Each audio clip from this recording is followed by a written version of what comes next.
Hi friends, ಎಲ್ಲರಿಗೂ ನಮಸ್ತೆ. ನಾನಿವತ್ತು ಶೇರ್ ಮಾಡ್ತಿರೋ recipe super and tasty simple tomato bath. ಬನ್ನಿ ಹೇಗೆ ಮಾಡೋದು ಅಂತ ನೋಡ್ಕೊಂಡು ಬರೋಣ. ಫಸ್ಟ್ ಒಂದು ಜಾರಿಗೆ ಚಿಕ್ಕದು ಈರುಳ್ಳಿ ಹಾಕ್ಕೊಳ್ತಾ ಇದ್ದೀನಿ. ನಾನಿಲ್ಲಿ ಸ್ವಲ್ಪ ಶುಂಠಿ ತೊಗೊಂಡಿದ್ದೀನಿ, 3 ಹಸಿಮೆಣ್ಸಿನ್ಕಾಯಿ ಟೇಸ್ಟಿಗೆ ಅಷ್ಟೇ. ಸೊ ಹಸಿಮೆಣ್ಸಿನ್ಕಾಯಿ ಆದರೆ ಟೇಸ್ಟ್ ಚೆನ್ನಾಗಿ ಕೊಡುತ್ತೆ ಅಂತ ಒಂದು ಬೆಳ್ಳುಳ್ಳಿ ಸಿಪ್ಪೆ ಸುಲಿದ್ಬಿಟ್ಟು ತೊಗೊಂಡಿದ್ದೀನಿ. ಆಮೇಲೆ ಸ್ವಲ್ಪ ಚಕ್ಕೆ ಹಾಕ್ಕೊಳ್ಳಿ. ಚಕ್ಕೆ ಹಾಕ್ಕೊಂಡು ನೀರು ಹಾಕ್ತೀನಿ, ಗ್ರೈಂಡ್ ಮಾಡ್ಕೊಳ್ಳಿ. ಅದಾದಮೇಲೆ ನಾನಿಲ್ಲಿ 4 ಟೊಮೆಟೊ ತೊಗೊಂಡಿದ್ದೀನಿ. 4 ಟೊಮೆಟೊಲ್ಲಿ 3.5 ಟೊಮೆಟೊ ಗ್ರೈಂಡ್ ಮಾಡೋಕೆ ಹಾಕ್ತಾಯಿದ್ದೀನಿ ಮಿಕ್ಸಿಗೆ. ಇನ್ನು ಅರ್ಧ ಟೊಮೆಟೊ ಒಗ್ಗರಣೆಗೆ ಹಾಕ್ಕೊಳ್ತಾ ಇದ್ದೀನಿ. ಸೊ ಒಂದು ಕುಕ್ಕರ್ ತೊಗೊಂಡ್ಬಿಟ್ಟು ಸ್ವಲ್ಪ ಎಣ್ಣೆ ಹಾಕ್ಕೊಂಡ್ಬಿಟ್ಟು ಸಾಸಿವೆ ಹಾಕ್ಕೊಳ್ಳಿ. ಸಾಸಿವೆ ಸಿಡಿದಾದ್ಮೇಲೆ ಒಂದು ಏಲಕ್ಕಿ ಹಾಕ್ಕೊಳ್ಳಿ. ಸ್ವಲ್ಪ ಕಸ್ತೂರಿ ಮೇಥಿ ಹಾಕ್ಕೊಳ್ಳಿ. ಕಸ್ತೂರಿ ಮೇಥಿ ಆಪ್ಷನಲ್ಲು, ಇದ್ದರೆ ಹಾಕ್ಕೊಳ್ಳಿ, ಇಲ್ಲಾಂದರೆ ಬೇಡ. ಒಂದು ಈರುಳ್ಳಿ ಹಾಕ್ಕೊಳ್ಳಿ, ಉದ್ದ ಕಟ್ ಮಾಡ್ಕೊಂಡಿದ್ದೀನಿ ನಾನು. ಅರ್ಧ ಟೊಮೆಟೊ ಏನಿತ್ತಲ್ಲ, ಅರ್ಧ ಟೊಮೆಟೊ ಒಗ್ಗರಣೆಗೆ ಹಾಕ್ಕೊಳ್ತಾ ಇದ್ದೀನಿ. ಈರುಳ್ಳಿ ಮತ್ತು ಟೊಮೆಟೊ ಸ್ವಲ್ಪ ಆಯಿಲಲ್ಲಿ ಫ್ರೈ ಆದಮೇಲೆ ಬಟಾಣಿ ಹಾಕ್ಕೊಳ್ಳಿ. ನಾನಿಲ್ಲಿ 1 ಬೌಲಷ್ಟು ಬಟಾಣಿ ತೊಗೊಂಡಿದ್ದೀನಿ ನೆನೆಸಿಟ್ಬಿಟ್ಟು. ನೀವು ಬೇಕಾದರೆ ಹಸಿ ಬಟಾಣಿನೂ ತೊಗೋಬೋದು. ಬಟಾಣಿ ಹಾಕ್ಕೊಂಡು ಚೆನ್ನಾಗಿ ಮಿಕ್ಸ್ ಮಾಡ್ಕೊಳ್ಳಿ. ಸ್ವಲ್ಪ ಆಯಿಲಲ್ಲಿ ಫ್ರೈ ಆಗಬೇಕು. ಅದೇನು ಈರುಳ್ಳಿ, ಟೊಮೆಟೊ, ಬಟಾಣಿ ಎಲ್ಲ ಇರುತ್ತಲ್ಲ, ಅದೆಲ್ಲ ಸ್ವಲ್ಪ ಆಯಿಲಲ್ಲಿ ಫ್ರೈ ಆದಮೇಲೆ ನಾವು ಗ್ರೈಂಡ್ ಮಾಡಿ ಇಟ್ಕೊಂಡಿದ್ವಿ ಅಲ್ವಾ, ಅದನ್ನು ಹಾಕ್ಕೊಳ್ಳಿ. ಸೊ ನಾವು ಟೊಮೆಟೊ ಹಾಕಿ ಗ್ರೈಂಡ್ ಮಾಡ್ತೀವಲ್ಲ, ಆವಾಗಲೂ ಅಷ್ಟೇ ನೀರು ಹಾಕ್ಕೊಳ್ಳೋಕೆ ಹೋಗಬೇಡಿ, ಹಾಗೆಯೇ ಗ್ರೈಂಡ್ ಮಾಡ್ಕೊಳ್ಳಿ. ಆ ಟೊಮೆಟೊದಲ್ಲೇ ನೀರಿನ ಅಂಶ ಇರುತ್ತೆ, ಅಷ್ಟೇ ಸಾಕು ಗ್ರೈಂಡ್ ಮಾಡೋದಕ್ಕೆ. ಸೊ ಅದು ಮಿಕ್ಸ್ ಮಾಡ್ಕೊಳ್ಳಿ. ನಾವೇನು ಗ್ರೈಂಡ್ ಮಾಡಿ ಹಾಕ್ಕೊಂಡಿರ್ತೀವಲ್ಲ, ಅದನ್ನು ಹಾಕ್ಕೊಂಡ್ಬಿಟ್ಟು ಚೆನ್ನಾಗಿ ಮಿಕ್ಸ್ ಮಾಡ್ಕೊಳ್ಳಿ. ಅದು ಸ್ವಲ್ಪ ಕುದೀತಾ ಇರಲಿ. ಅಷ್ಟರಲ್ಲಿ ನಾವಿಲ್ಲಿ 2 ಲೋಟ ಅಕ್ಕಿ ಹಾಕ್ಕೊಳ್ತಾ ಇದ್ದೀನಿ. ಇದಂತೂ ತುಂಬ ಸಿಂಪಲ್ ಮಾಡೋದು, ಎಕ್ಸ್ಟ್ರಾ ಇಂಗ್ರೀಡಿಯೆಂಟ್ಸ್ ಏನೂ ಬೇಡ ಜಾಸ್ತಿ. ಮನೇಲಿರೋ ಇಂಗ್ರೀಡಿಯೆಂಟ್ಸ್ ಎಲ್ಲ ಸಿಂಪಲ್ಲಾಗಿ ಸೂಪರ್ ಟೇಸ್ಟಿಯಾಗಿ ಮಾಡ್ಬೋದು.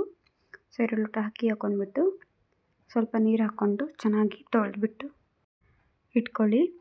ಸೊ ಅಷ್ಟರಲ್ಲಿ ನೋಡಿ, ಇದು ಈ ಥರ ಆಯಿಲೆಲ್ಲ ಬಿಟ್ಕೊಂಡು ಕುದೀತಾ ಇರುತ್ತೆ. ಆವಾಗ ಖಾರದ ಪುಡಿ ಹಾಕ್ಕೊಳ್ಳಿ. ನಾನಿಲ್ಲಿ 1 ಸ್ಪೂನಷ್ಟು ಖಾರದ ಪುಡಿ ಹಾಕ್ಕೊಳ್ತಾ ಇದ್ದೀನಿ. ನೋಡಿ ನೀವು ಎಷ್ಟು ಖಾರ ತಿಂತೀರೋ ಅಷ್ಟರ ಮೇಲೆ ಹಾಕ್ಕೊಳ್ಳಿ. 3 ಹಸಿಮೆಣ್ಸಿನ್ಕಾಯಿ, 1 ಸ್ಪೂನಷ್ಟು ಖಾರದ ಪುಡಿ ಹಾಕ್ಕೊಳ್ತಾ ಇದ್ದೀನಿ. ಸ್ವಲ್ಪ ಸಾಂಬಾರು ಪುಡಿ ಹಾಕ್ಕೊಳ್ತಾ ಇದ್ದೀನಿ. ಸೊ ಅಷ್ಟೇ ಸಾಕು. ಅದು ಖಾರದ ಪುಡಿ, ಸಾಂಬಾರು ಪುಡಿ ಎಲ್ಲ ಹಾಕ್ಕೊಂಡ್ಬಿಟ್ಟು ಚೆನ್ನಾಗಿ ಮಿಕ್ಸ್ ಮಾಡ್ಕೊಳ್ಳಿ. ಅದು ಚೆನ್ನಾಗಿ ಸ್ವಲ್ಪ, ಅದನ್ನು ಅಷ್ಟೇ ಒಂದು ಸ್ವಲ್ಪ ಹೊತ್ತು ಬಿಟ್ಟರೆ ಎಣ್ಣೆ ಬಿಡ್ತಾ ಹೋಗುತ್ತೆ. ಆವಾಗ ನಾವು ಅಕ್ಕಿ ತೊಳೆದಿಟ್ಕೊಂಡಿದ್ವಲ್ಲ, ಅಕ್ಕಿನ ಹಾಕ್ಕೊಳ್ಳಿ. ನಾನಿಲ್ಲಿ ಅಕ್ಕಿ ನೆನೆಸ್ತಾ ಇಲ್ಲ, ಹಾಗೆ ಹಾಕ್ಕೊಳ್ತಾ ಇದ್ದೀನಿ. ಸೊ ನಾವೇನು ತೊಳೆದಿಟ್ಕೊಂಡಿರೋ ಅಕ್ಕಿನೆಲ್ಲ ಹಾಕ್ಬಿಟ್ಟು ಚೆನ್ನಾಗಿ ಮಿಕ್ಸ್ ಮಾಡ್ಕೊಳ್ಳಿ. ಈ ಥರ ಟೊಮೆಟೊ ಬಾತ್ ಮಾಡೋದ್ರಿಂದ ಅಂತೂ ಸೂಪರ್ ಟೇಸ್ಟಿಯಾಗಿರುತ್ತೆ. ಕಾಯಿ ಹಾಕಿನೂ ಮಾಡ್ತಾರೆ, ಈ ಥರ ತುಂಬ ಚೆನ್ನಾಗಿರುತ್ತೆ. ಕಾಯಿ ಹಾಕ್ದೇನೂ ಚೆನ್ನಾಗಿರುತ್ತೆ. ನೀವು ಬೇಕಾದರೆ ಕಾಯಿ ಹಾಕ್ಕೋಬೋದು ಗ್ರೈಂಡರ್ಗೆ, ಅದು ಬೇರೆ ಟೇಸ್ಟೇ ಕೊಡುತ್ತೆ. ಅದು ಅಷ್ಟೇ ಚೆನ್ನಾಗಿರುತ್ತೆ, ಇದು ಚೆನ್ನಾಗಿರುತ್ತೆ. ತುಂಬ ಕ್ವಿಕ್ಕಾಗಿ ಮಾಡ್ಕೋಬೋದು ಈ ಟೊಮೆಟೊ ಬಾತ್ ಅಂತ. ಜಾಸ್ತಿ ಟೈಮ್ ತೊಗೊಳ್ಳೋದೇ ಇಲ್ಲ, ಒಂದು 10 ಮಿನಿಟ್ಸಲ್ಲೆಲ್ಲ ಟೊಮೆಟೊ ಬಾತ್ ರೆಡಿನೇ ಆಗೋಗ್ಬಿಡುತ್ತೆ. ಸೊ ಬಟಾಣಿ ಇಲ್ಲ ಅಂದರೆ ಕಡಲೆಬೇಳೆ ಹಾಕ್ಕೋಬೋದು ನೀವು ಒಗ್ಗರಣೆಗೆ, ನೆನೆಸಿಲ್ಲ ಅಂದರೆ. ಕಡಲೆಬೇಳೆ ಹಾಕಿದ್ರೂ ಸಿಂಪಲಾಗಿ ಚೆನ್ನಾಗಿರುತ್ತೆ. ಇಲ್ಲ ಕಡಲೆಬೇಳೆ ಹಾಕದೆ ಬರೀ ಟೊಮೆಟೊ ಬಾತ್ ಮಾಡ್ತೀವಿ, ಕಾಳೇ ಏನೂ ಬೇಡ ಅಂದ್ರೂ ಅದೂ ಸೂಪರಾಗಿರುತ್ತೆ. ನಾನಿಲ್ಲಿ 2 ಲೋಟ ಅಕ್ಕಿಗೆ 4 ಲೋಟ ನೀರು ಹಾಕ್ಕೊಳ್ತಾ ಇದ್ದೀನಿ. ನೀರು ಹಾಕ್ಕೊಂಡ್ಬಿಟ್ಟು ಚೆನ್ನಾಗಿ ಮಿಕ್ಸ್ ಮಾಡ್ಕೊಳ್ಳಿ. ಅದು ಅಕ್ಕಿ ಹಾಕ್ಕೊಂಡು ನೀರೆಲ್ಲ ಹಾಕ್ಕೊಂಡು ಚೆನ್ನಾಗಿ ಮಿಕ್ಸ್ ಮಾಡಿ ಆದಮೇಲೆ ರುಚಿಗೆ ತಕ್ಕಷ್ಟು ಉಪ್ಪು ಹಾಕ್ಕೊಳ್ಳಿ. ನಾನಿಲ್ಲಿ 1 ಸ್ಪೂನಷ್ಟು ಉಪ್ಪು ಹಾಕ್ಕೊಳ್ತಾ ಇದ್ದೀನಿ. ನೋಡಿ ನಿಮ್ಮ ಮನೇಲಿ ಉಪ್ಪು ಹೇಗೆ ತಿಂತೀರೋ ಅದ್ರ ಮೇಲೆ ಡಿಪೆಂಡ್, ನೀವು ರೆಗ್ಯುಲರ್ ಎಷ್ಟು ಹಾಕ್ತಿರೋ ಅಷ್ಟು ಹಾಕ್ಕೊಳ್ಳಿ. ಉಪ್ಪು ಹಾಕ್ಬಿಟ್ಟು ಇದನ್ನು ಅಷ್ಟೇ ಚೆನ್ನಾಗಿ ಮಿಕ್ಸ್ ಮಾಡ್ಕೊಳ್ಳಿ. ಚೆನ್ನಾಗಿ ಮಿಕ್ಸ್ ಮಾಡ್ಕೊಂಡಾದಮೇಲೆ ನೋಡಿ ಈ ಥರ ಆಗಬೇಕು. ಆವಾಗ ನಾನಿಲ್ಲಿ 1 ಕ್ಯಾರೆಟ್ ಹಾಕ್ತಾಯಿದ್ದೀನಿ, ಯಾಕಂದರೆ ನಮ್ಮ ಮನೇಲಿ ಮಗು ಇದೆ ಅದಕ್ಕೆ. ನಿಮ್ಮ ಮನೇಲಿ ಮಗು ಇಲ್ಲ ಅಂದರೆ ನೀವು ಸ್ಕಿಪ್ ಮಾಡ್ಕೊಳ್ಳಿ, ಕ್ಯಾರೆಟ್ ಏನು ಹಾಕ್ಕೊಳ್ಳೋಕೆ ಹೋಗಬೇಡಿ. ಸೊ 3 ವಿಷಲ್ ಹೊಡೆಸ್ಬಿಟ್ಟು ತಣ್ಣಗಾದ್ಮೇಲೆ ತೆಗೀರಿ.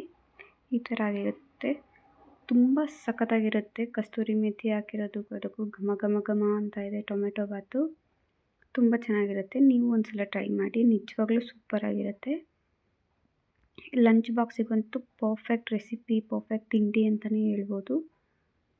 ಈ ಥರ ಟೊಮೆಟೊ ಬಾತ್ ಮಾಡಿ ಬಾಕ್ಸಿಗೆ ಏನಾದರೂ ಹಾಕಿ ಕಳಿಸಿದ್ರೆ ಸೀರಿಯಸ್ಲಿ ಫುಲ್ ಖಾಲಿಯಾಗಿ ಬರುತ್ತೆ. ಸೊ ಇಷ್ಟೇ tomato bath recipe. Thanks for watching.